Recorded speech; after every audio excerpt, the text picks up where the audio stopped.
Hey guys, Josiah here with Aesthetyx Fitness. As you can probably tell, we're doing something a little different in today's episode. I've actually got Kaiser Johnson on the show here. He is an actor and athlete, and I'm going to be talking to him a little bit.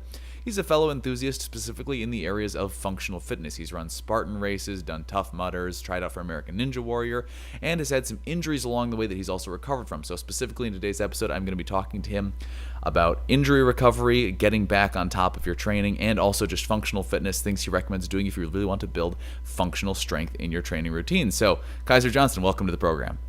Well, thanks for having me. You might occasionally hear some yelling in the background because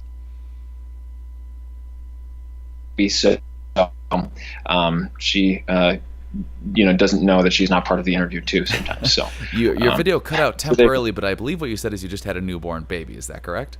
That's correct. Yeah. Okay. Yeah. Fantastic. Well, we will take that as it comes. So okay.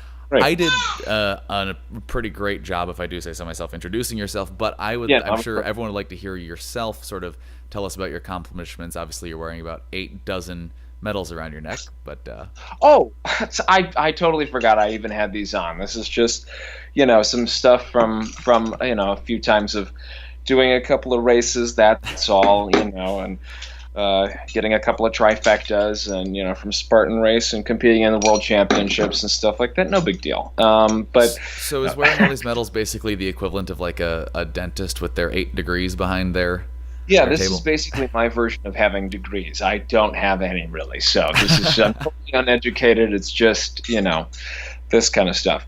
No, so yeah, I mean, like you said, sorry, I'm gonna get all the rest of these at once. That sounds good. There we go. That's just silly. That's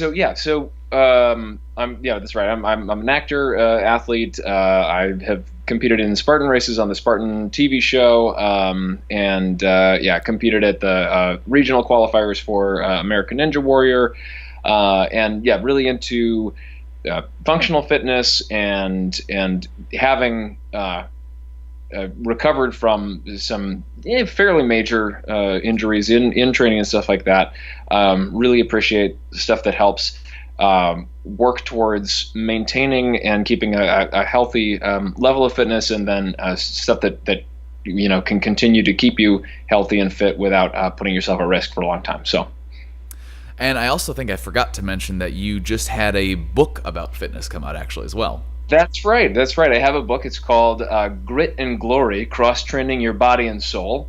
And it's about the connection between, mind, body, spirit, the whole thing of really how all of you as a person is meant to work together in not just, having your life split up into parts, but all as a whole. So.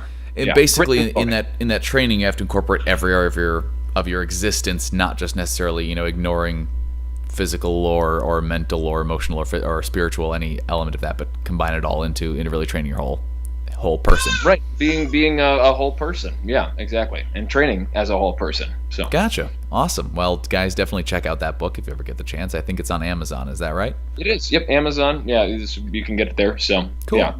Well, to get down to the topics of today, specifically, let's talk a little bit about functional training, because I've done some conversations and topics about that on the channel before, probably not as much as some people with a more functional mindset would like. So let's hear a little bit from you. Is there anything, if someone's, they've been maybe training just for aesthetics, or they're just new to training in general, and they want to make sure that they are, they're training in a way that's going to give them skills that they can use on a daily basis, or things that they can use, if they're a person who really cares about preparedness physically for disasters, things that they will use that give them basically just extra additional skills that they can use in their daily life. Yeah, I remember, so I've not only trained myself for, Spartan races and that kind of thing, and trained with other Spartan racers, but also helped in training other people for Spartan races. And Spartan races it is really sort of a cross-training platform, not like a CrossFit platform, but a cross-training platform where you're really getting your body to do a lot of things that are good for it to be able to do. And I think the biggest things for just functional fitness and fitness that'll last a lifetime is well, I can break it up into like certain exercises and stuff, but I think you've got 5 main components of fitness. Is that right? So you've got strength, speed, endurance, and flexibility.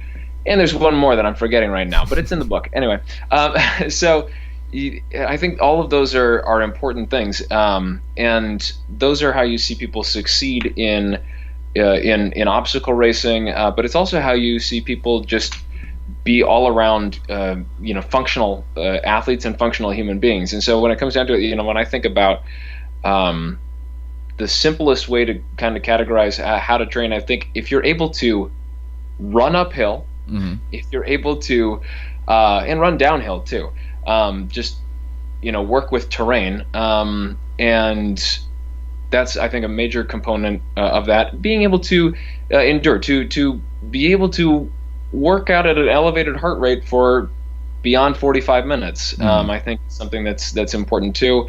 As far as strength goes, being able to move your own body weight, when it comes to pull-ups and push-ups and that kind of thing, being able to execute those kind of exercises, I think those are really functional things to be able to do, where you're moving your own body weight.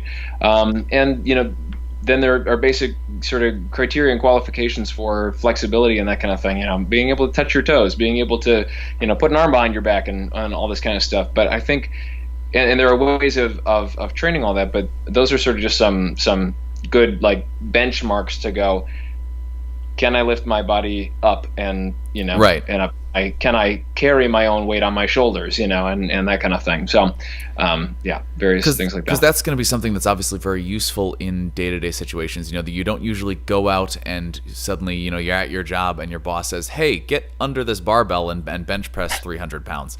That's not something that's going to happen. But there are a lot of situations where either for necessity or just because it'd be more convenient to like you said, lifting your own body, being able to basically muscle up if you're getting out of the water at the lake and need to get up onto the dock, things like that, as opposed to having to walk all the way around. Anything that uses being able to lift or press your own body weight is a useful thing to do. And it was something I actually talked about in an earlier video, is that is kind of there's a sense of if you want to tackle the psychological aspect of it too, there's a sense of accomplishment and knowing and a sense of assuredness that you get from knowing that you can, for instance, lift your own body weight, because there are a lot of people that can't do a pull-up. They can't lift their own body weight up off the ground. And having that assuredness, knowing, look, if I, for any reason, need to lift myself up or need to maneuver out of something, I can actually do that. Or if I need to run a mile or 2 miles, I can actually do that, as opposed to being like, I'm a couch potato. I get stuck and I get winded walking up the stairs. Yeah. And even, there are people who are big and can't do a pull-up, Sure. who they can, big as in like lots of muscle mass. Lots of muscle. Yeah. I don't mean just fat, Sure. but they have lots of muscle, but they just they don't understand the body mechanics of how to do it. They're big, but they can't touch their toes. Right. Or they can't run a mile, or people who, they're shredded, but they can't do one of those things either, because they've really just trained for the looks of it and that kind of thing. So, I have some friends who are that way, where it's like, 6-pack and can bench press, twice their body weight, and couldn't run a mile to save their life. Yeah. Well, and for a long time, when I first started training, I was, endurance-wise, I was not proud of my endurance abilities, and it wasn't until I actually got into running Spartan races and really wanting to take a both aesthetic and functionally minded approach to my training that I really started training endurance and running. And in the course of I think it was 2 months, I took it from being able to run a pretty crappy 1 mile time to being able to run 4.5, 5 miles I think it was 5 miles at a 9-minute mile pace in the course of about three months. Again, that was the thing where it was that feeling of accomplishment in I can do this, and if I ever need to run a good distance at a good pace, I can keep it up and do that without just doubling over and feeling like I'm dying after the first half mile. And so that's something that I think is really great for everyone to be able to do, is at least, I don't know, what would you say a good just endurance benchmark of every person should be able to do this, provided they're physically able to run? Yeah, that's a good question. I think in my book I said basically if you can keep your heart rate, if you can be at 70% of your max heart rate and maintain that for 45 minutes, that's good, because that's short of, because people are different sizes and different abilities and stuff. Sure. So like distance isn't necessarily the best benchmark, but if you can be at 70% of your max heart rate for 45 minutes and feel good after that, I think that's a good thing. Because, in talking to some people who are, really endurance experts, they go, when you're really, in training endurance, you train first speed in much, you train intervals in very short amounts, and then you work in, like 80% of your training should be small, interval training and that kind of thing to boost your Is that specifically capacity. like high intensity interval training, like short sprints, rest, sprint, rest, sprint, Yeah, rest? like sprints and resting and that kind of thing. But then you should always incorporate a good portion of very which that's sort of very low heart rate training for a very extended period of time. So it's like, if I do sprints twice a week or something, and then do one long run a week, where it's like it's an hour and a half, but after I've run for an hour and a half at 70% of my heart rate, my max heart rate, I should still feel like I could do another hour and a half of that. Right. You should feel like you could do the whole thing again.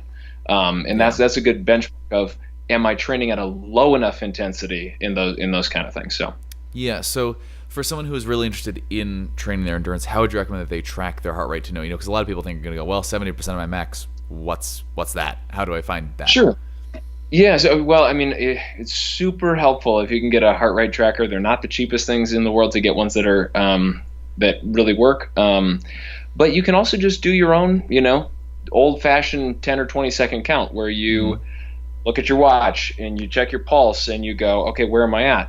And where you're at is basically sort of the easiest way to figure out is you go, 220 is a 0-year-old's maximum heart rate, 220 minus your age, and then you do the percentages based off of that. Another great way, is it Richard Maffetone? He's a running guru who's really good, and an endurance guru. He trains, people who do Ironman competitions and that kind of thing. He just goes 180 minus your age. Just do that, and that's your low intensity training level. That's where like most of all of your endurance training should be. I think I misspoke earlier. I said something like 80% of your training should be intervals and that kind of thing. I didn't mean that. What I mean is, when you're going to do intervals and do them at maximum intensity. Sure. And when you're going to train, do long runs and that kind of thing, do them low and slow and really take it really easy, so that you're not doing something in between and kind of not getting either the benefits of maximum effort or long extended low intensity. So you would say, like, people who hop on the treadmill and like sort of do moderate intensity jogging for like 20 minutes are not getting the best use out of their time they could be. Yeah, I mean, and it's we love to do that. I love to do that. I love to go, you know what, I'm going to do like I'm going to do my weight training, and then I'm going to jump on the treadmill. I'm going to do like a 6-minute mile, 7-minute mile maybe. And then it's like, but come on, Kaiser, that does nothing for you. Yeah. You just either go all out or dial it back and do a 15-minute mile at a lower heart rate, just to get some endurance training in, and actually do 3 miles at 15 minutes a mile for And so yeah. Interestingly enough, it was because when I first started my trying to train up my endurance, it was a lot of trial and error, and I was doing exactly what we said not to do when I first started out, which was basically going for like trying to like just basically bring my 1 mile time down, to try to get doing 7.5 minute miles. And then I found that if I just let myself go at like a 10-minute mile pace, I could suddenly be adding like a half mile onto my max distance every 2 running sessions. And it was just, and then I'd alternate that with sprints and things like that. And I found that was a much, much more effective training methodology if I was going to try to be increasing my max distance. Yeah, to do the highest of high and the lowest of low, rather than doing everything in the middle, is great. Yeah. Do high as you're going to die if you do it any longer intensity, and then easy. Yeah. And forget the middle. Who cares about that bit? Right. So what would you say would be some exercises that people who might be training more with just an aesthetic mindset, or people who are just wanting to get into functional training, what would be 3-4 exercises you'd recommend throwing into their routine, or things you'd recommend them adding into their training protocol in order to help increase their functional strength and give them some real, strength and toughness on top of their overall physique? Yeah, good question. I think my wife just raised her hand like she's got an answer. What were you? Some of the correctional exercises are great. You have a good foundation to build upon.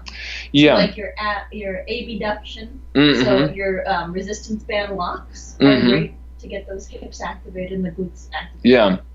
So my wife was a kinesiology major, and she had a spinal cord injury, and so has struggled with major clonus in her legs and that kind of thing, and numbness and stiffness and inability to move them and that kind of thing. And so she's really big on using resistance bands to help pinpoint and find those weaknesses in because a lot of people have, and I've had them too, major weaknesses along your hips and that kind of thing, and then shoulders and your posterior chain are big things. So I think if there are just a couple of exercises to put in, I think adding resistance bands to squats. In general, if you could only do like a few exercises with your whole life, if you do, I think clean and press is an awesome exercise. I love that.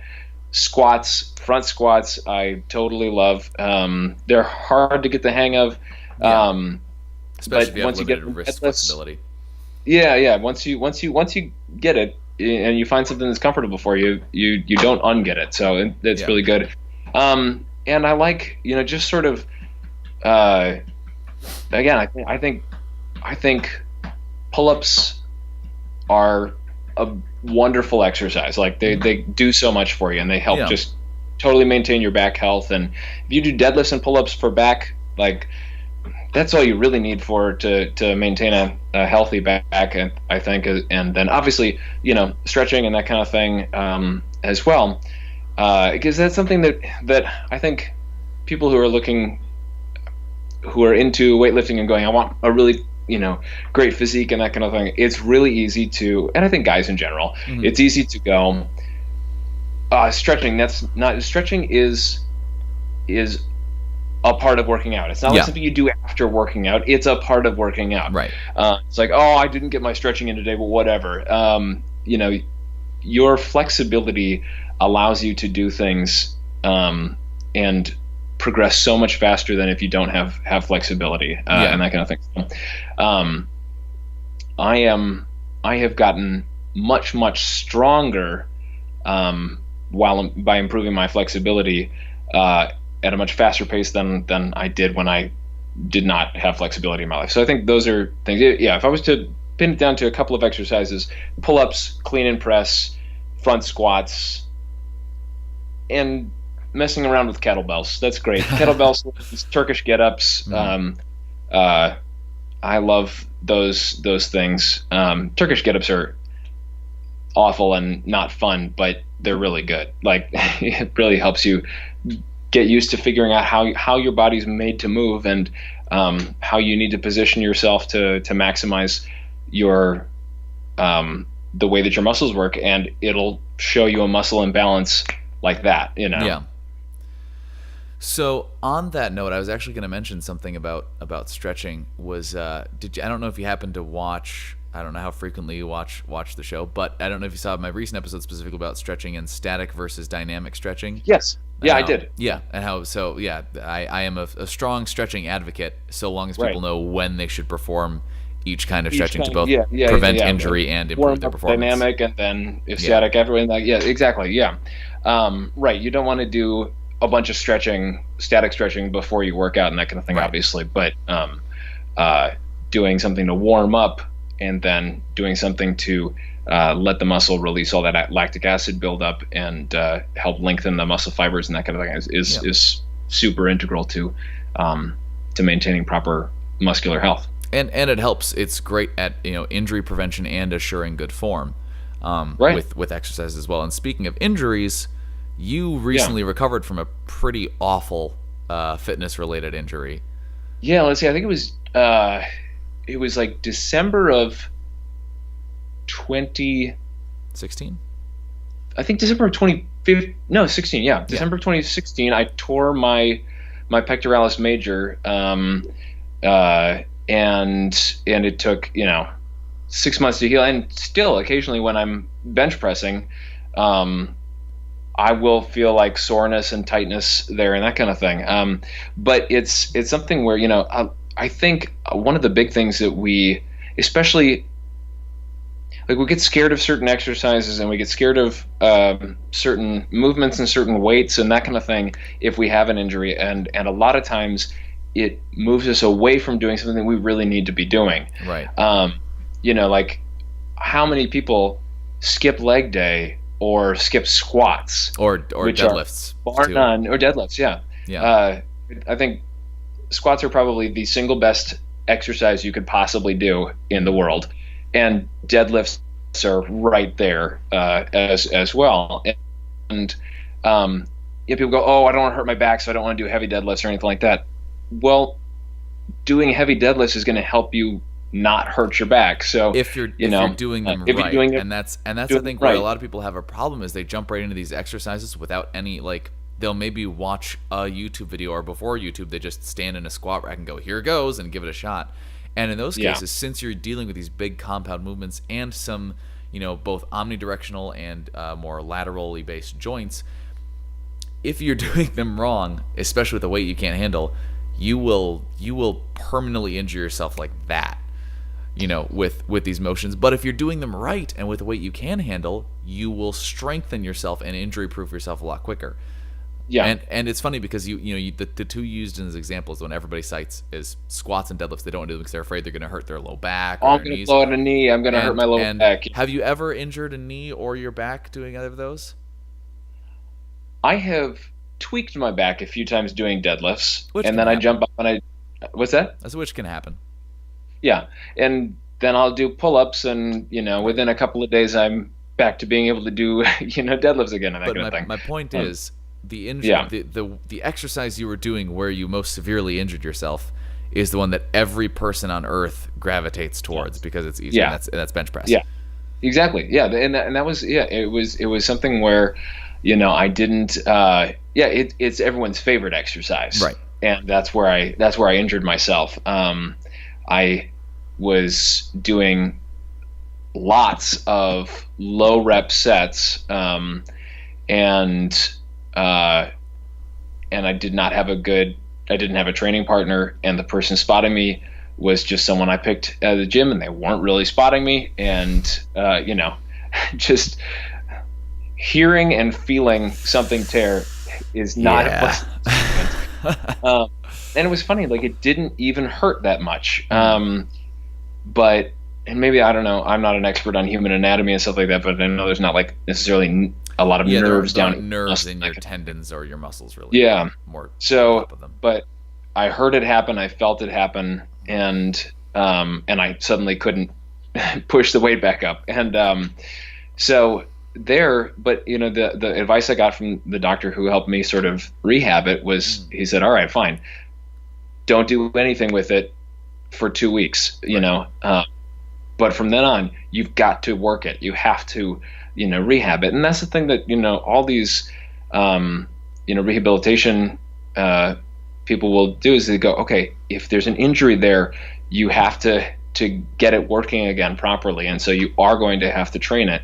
It's not just going to heal properly by you just leaving it alone. Right. And I think the thing that we forget is, like, if you've got bad knees, like, it's probably because you need to be doing more stuff to strengthen everything around your knees. Yeah. Which, again, big caveat of learn how to do it properly, right. and do something that you can manage. But it's probably a situation where you should be doing squats if you've got bad knees, and if you've got a bad back, you should be doing deadlifts. Yeah. Properly and with the right weight. Yes, and I would say if you're a person that's already dealing with bad knees or a bad back, consult someone first before going, I'm going to fix it with deadlifts and squats, because you can have there are different kinds of injuries. There are things that are coming from like overuse and things like that, where trying to add more load onto them is not going to be beneficial in any way. Right. Sure. Yeah. There are performance injuries and stuff like that. And and the other big part of the caveat, I'm not a doctor. I'm not an expert in rehabilitation and that kind of stuff. But seek professional guidance, because just not doing something to fix it is not a solution. Yeah. So, yeah. But also, as a caveat to that, if you do injure yourself, like you said, I mean, because one of the things that I think, especially guys, but a lot of people in general tend to do, is they feel a little something not feel right, and then they go, I'm just gonna push through it and keep going. And there's in my opinion, no faster road to severe injury than just pushing through a minor one. In most cases. Yeah, I mean, it's really helpful, especially I guess when it comes to like joints and things like that. When you're yeah, I remember when I was working in a gym and I was selling personal training and stuff like that years ago, and I thought there was two good things that this one personal trainer was saying were their rules as far as good pain, bad pain, and stuff like that. Said, pain, like dull, aching, throbbing pain in a muscle, good. Right. Sharp stabbing pain, bad. Yeah. Pain in a bone or joint, bad. Pain in muscles surrounding a bone or joint, good. And that's something I always emphasize with like shoulders for people, is like if you're training and your shoulders feel stiff and tight and sore, that's great. Yeah. If you feel like you can't move them because it hurts at a certain point, that's really bad. you're like, oh, there's a sharp stabbing pain when I do this. Yeah, that's a shoulder impingement. You probably should fix it. What's going on? Yeah, and I think that's the same thing for, again, like I've trained deadlifts with a lot of people who've never done deadlifts before, and they're like, oh, my back is hurting. I don't think I should do this. And I go, where is your back hurting? Is it hurting in the spine or on both sides of the spine? Right. And they go, oh, both sides of the spine. It's like worse, right? I'm like, nope, that's the muscle that you've never your spinal erectors, which are that's called working your posterior chain. Yeah. But yeah, and I think, I mean, I guess my advice to people generally is, if you're bench pressing, you're like, I get sort of a sharp shoulder pain when I bench. It's like, all right, then stop benching that way, because that's not going to go away on its own by you continuing to do the same thing. There's a form or a structural issue with the way that you're performing the exercise that needs to be addressed in order to prevent yourself from injuring yourself. Right, exactly. Yeah, if you're noticing sharp pain or pain in a joint or a bone or something that doesn't feel like muscular work, right, and stuff like that, and there's a great value in learning the difference between those pains, not by intentionally injuring yourself, but recognizing what is good pain. Yeah. And then you're more able to easily recognize that's bad pain when it's not good feeling. Because then, you need to correct a structural issue. You need to work that kind of thing before you try anything different. And again, I think with all, especially with these big compound movements and stuff like that, in isolation, with all movements, until you really get the form of the movement down, go easy, go light. You probably need some weight. If in most weight training things, you need some amount of weight to get the movement down properly. Yeah. Like it's really hard to squat with no, I mean, that's not a bad example, but there are some movements that are hard to do if you don't have a little bit of. It's really hard to do a front squat if you've got no weight, because it helps to have something there to hold the weight and to hold the bar in place and that kind of thing. But you also should take it easy until you really get the movement down. Right. Absolutely. And that's, I mean, and just motion path. Form is incredibly important.